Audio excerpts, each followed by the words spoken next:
A very good morning to class 9 students. This is a series especially for class 9 NCERT students. आज हम लोग chapter second that is chapter 2 the sound of music की discussion करने जा रहे हैं। आप देख सकते हैं मैं आपके सामने साउंड ऑफ म्यूज़िक बाय डेबोरे काओले के बारे में चर्चा करूँगा। And this is a very good story N inspiring story for you. एक हिम्मत देने वाली कहानी है ये, जिसमें हम लोग ये सीखेंगे कि इंसान अगर चाह ले तो वो अपनी मेहनत से बहुत कुछ पा सकता है। मैं आपको थोड़ा सा कंसेप्ट देना चाहता हूँ।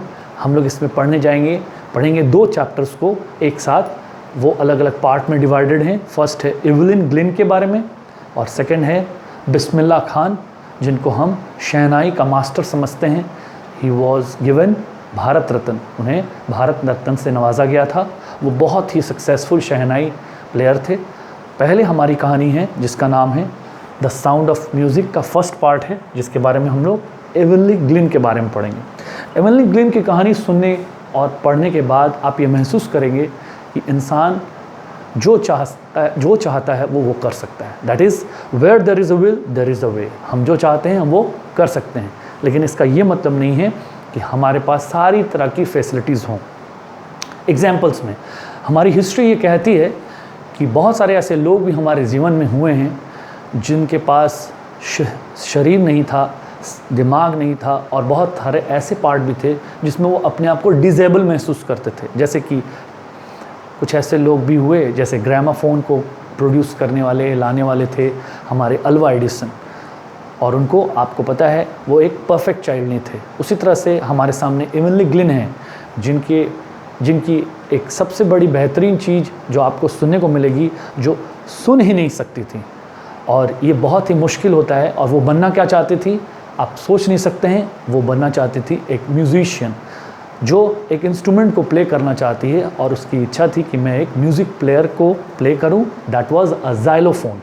ज़ाइलोफ़ोन एक ऐसा इंस्ट्रूमेंट होता है जिसको लोग गले में लगाकर प्ले करते हैं। आपने बहुत सारी मूवीज़ में देखा होगा। तो ये एक ऐसा इंस्ट्रूमेंट था जो बहुत ही टफ़ था।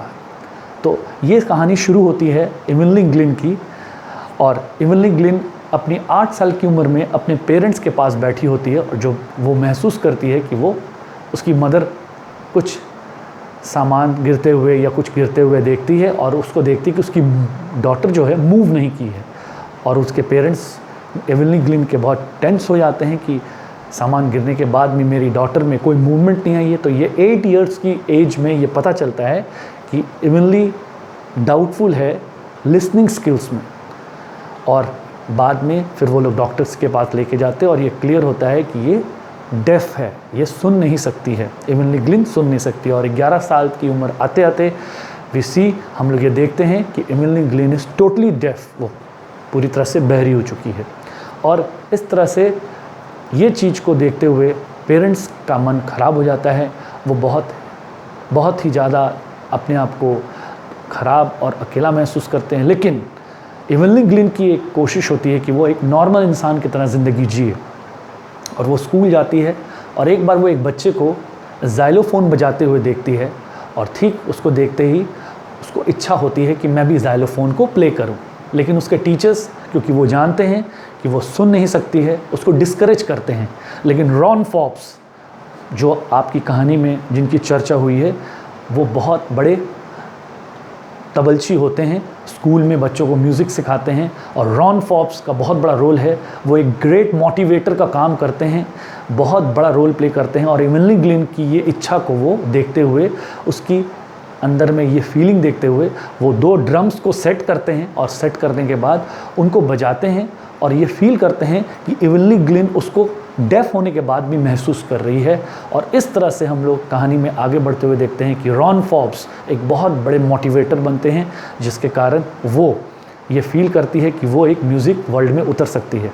ठीक उसी के बाद कहानी आगे बढ़ती है, और एक 8 साल से बहरे होते हुए 11 साल में कंप्लीट लेवल पर जो बहरी बच्ची, डेफ बच्ची कंप्लीटली ये साबित कर देती है कि वो म्यूज़िक नहीं बजा सकती, या फिर ये हम लोग समझ जाते हैं कि जिसके लिए बहुत इम्पॉसिबल है। लेकिन रॉन फॉप्स के कारण वो ज़ाइलोफ़ोन बजाना सीखना शुरू करती है, और फिर वो यूनाइटेड किंगडम जाती है और रॉयल एकेडमी ऑफ म्यूज़िक में अपनी बहुत बड़े नंबर से इस चीज़ की डिग्री हासिल करती है और फिर उसके बाद उसका सफ़र इस पर बहुत सक्सेसफुल नज़र आता है और उसको बहुत सारे अवार्ड्स और बहुत सारे रिवॉर्ड्स मिलते हैं।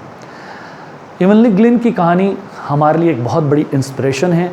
ये उन लोगों के लिए है जो हमेशा हिम्मत हार जाते हैं और ये सोचते हैं कि हम नहीं कर सकेंगे।